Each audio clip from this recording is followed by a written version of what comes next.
Hello, Mr. Yi. I'm Yunshi, and this is Group 1. Today, we are going to examine the economic benefits of labor migration as a result of globalization. And this is my group member, Claudine, Shiying, and Peggy. So, what to examine about? We need to examine and discuss the size of the economic benefits, large or small, of labor migration due to globalization. So before we dive into the topic, we need to know what is migration worker.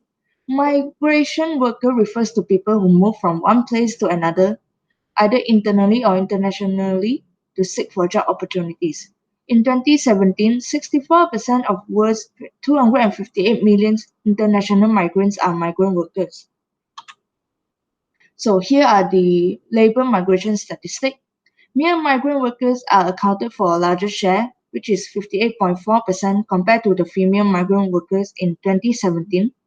And by age, the age group of 25 to 64 has the highest distribution of all, 86.7% for male migrant workers and 86.3% for female migrant workers. Most of the migrant workers prefer to find jobs in high-income countries. And now I'll pass the slide to my friend Claudine. Thank you, Yunshi. Okay, I will start with the reasons for migration. So, migration happens due to many factors and also reasons. One of them being economic, environmental, and political. Next slide, please. Okay, economic migration. People migrate from one place to another for better job opportunities or for better job income in order to live a better life. As shown in the chart, 31.7% of people move from one place to another due to the high unemployment rate in Senegal. Thus, economic migration. Okay, next slide. Okay, environmental migration. People migrate when they live or living in conditions that are being negatively affected due to the change of environment, such as climate change, natural disasters like flooding. Next slide. Okay, political migration. People migrate to escape from political repression or war. In August 2017, hundreds of thousands of Rohingya Muslims were fleeing across the border into Bangladesh by sea or by foot due to military crackdown by Myanmar's army. The deadly crackdown forced on Rohingya by the Myanmar's army, including burning their villages, attacking and raping and killing civilians. According to the BBC, at least 6,700 Rohingya, which includes 730 children who were under the age of 5, were killed. Next slide. We can examine the size of economic benefits of labor migration by measuring the impact, positive or negative. It brings these three perspectives: migrants, origin countries, and destination countries. Next slide. Okay, moving on to the benefits of labor migration to migrants. Certain unions allow citizens of their members the freedom to move for employment or skilled and qualified workers such as doctors and engineers. Such as, for example, members of ASEAN regions such as Thai citizens can cross over to Malaysia to work, and also due to their visa-free policies for the ASEAN region. The next point is able to teach new values and norms to migrants and allow them to bring back these new experiences back to their home country. Also, the free movement across regions will not undercut a migrant's wage. For example, a manager moving from the UK to Germany to work will not be underpaid. Also, able to escape from violence in their home countries to a safer environment, especially to those of the refugees, as mentioned earlier. Next is better education level as compared to their home country. As we all know that we Malaysians like to take the opportunity to travel to overseas to study if we have the opportunity. This is due to the fact that UK has a better uh, education environment compared to ours. Next slide, Wait, please. wait. Okay. Cost to migrants. Okay, migrants are actually prone to human trafficking when they move from their home country, especially illegally. For example, women and children are easily targeted for forced labor and also sex trafficking. Sorry to say that, but it is also a true fact.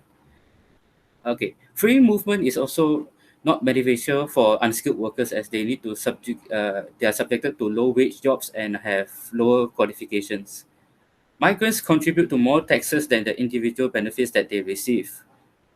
Hence, they have very little opportunities to send back a small portion of their earnings back home due to the high amount of tax. Okay, next I'll pass back the slide to you, Yunshi. Thank you, Claudine. Hello, Mr. Yi, it's me again. And now I'm going to talk about the benefits of labor migration toward origin countries. Labor migration helped to address local unemployment issue by allowing a large number of citizens to look for jobs overseas. Thus, more local job opportunity are provided to the local citizen. Labor migration also helped a country with its development by generating large flow of remittances and using the remittances to finance children's education and citizens' healthcare, and improving food security for poor households as well.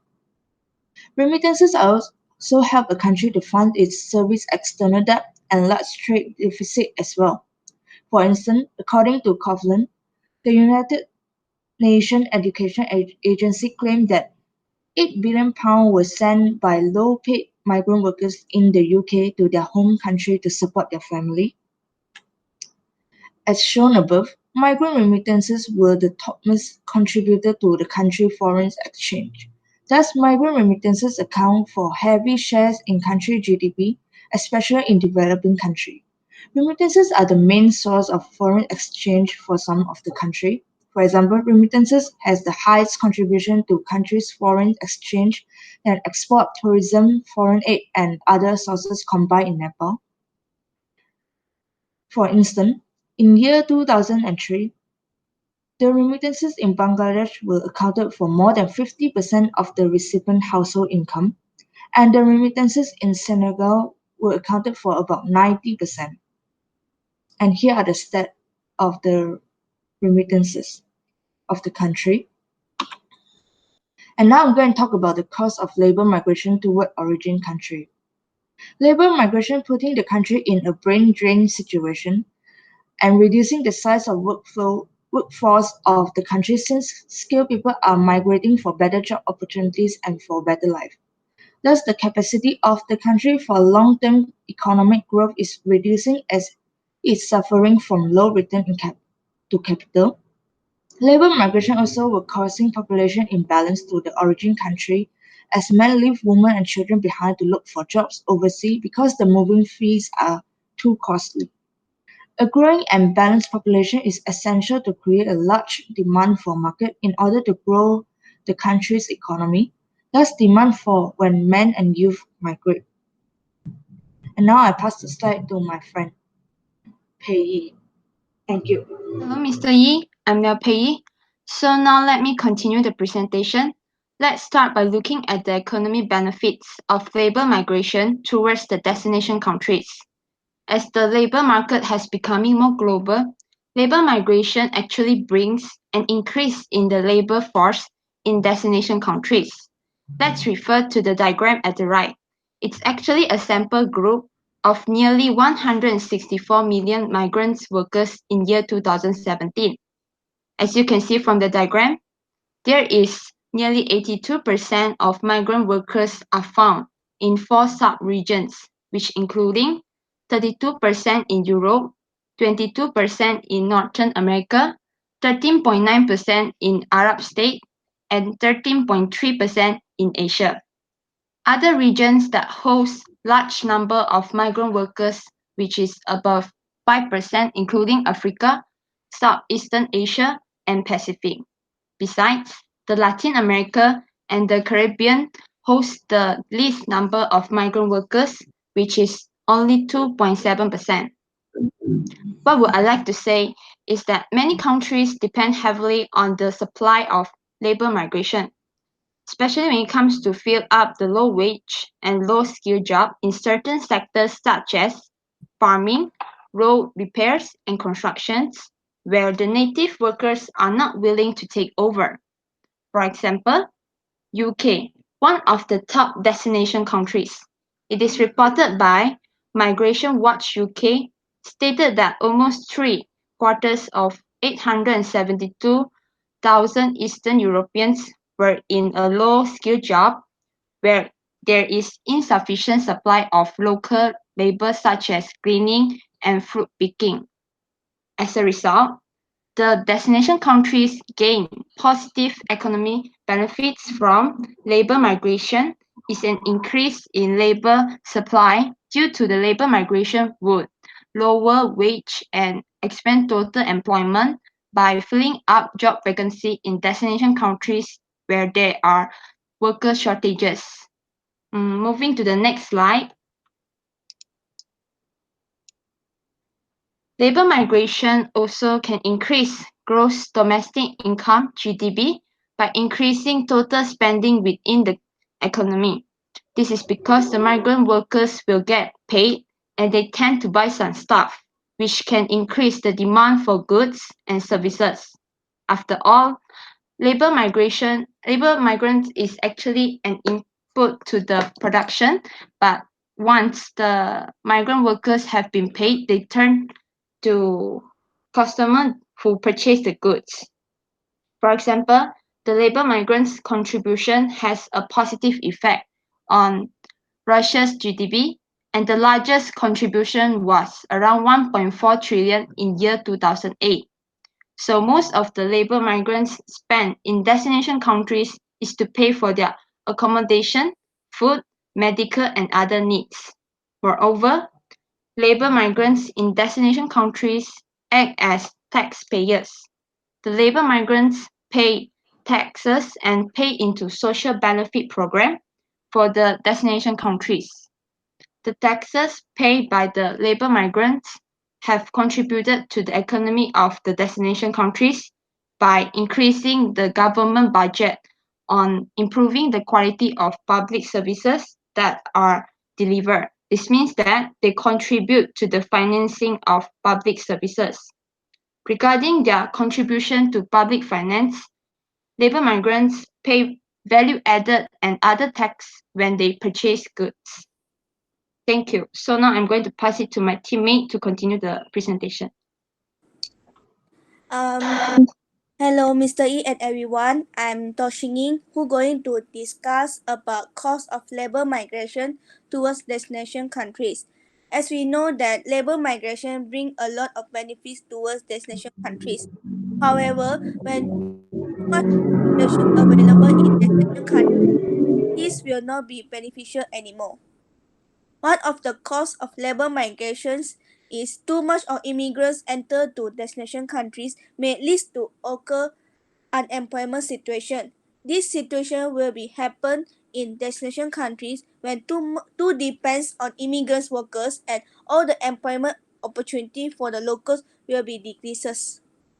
The immigrants labor complete directly with the native workers, especially the less skills, which cause native workers to lose their job. Most importantly, too much of immigrants in destination country will intensively competition in the labor market of the country, which will have an adverse effect on the labor market of the countries. According the descriptive analysis of job vacancy rate data, labor migration has led to increase the mismatch between labor supply and demand. The evidence that can support that overload immigrants enter the destination countries may lead to occur unemployment situation is Slovakia. Slovakia face high long-term unemployment persists in the country due to too much of immigrants workers enter the countries. Based on the research, native peoples in Slovakia are unwilling to work in low wages and often not encouraged to work even if they found the vacancy, which will give opportunity for immigrants get the job and native people lose the job. Therefore, labor migration is definitely a cause for destination because it leads to unemployment rate a rise which will affect badly the economy and net income of the countries. Next slide. In addition, another cause of failure in destination countries is overload immigrants can lead to wage gap in workforce. This is a significant difference in salary or employee wages differences between local born workers and foreign workers to show the social differentiation. Besides, the wage gap may lead to discrimination between locals and foreigners workers in the workplace, which may cause immigrant workers to be treated differently in the workplace and ultimately leads to differences occupational distribution between these two groups. Furthermore, wage gap will bring along the unemployment situation in destination country when the wages required by immigrants lower than the locals. The immigrant workers get more job opportunity than the native workers. This may cause locals to be dissatisfied with immigrants in the labor force due to the locals will feel that migrants have seized their rights. For instance, Germany as one of the destination countries which occur high wage gap that leads to a greater unemployment rate.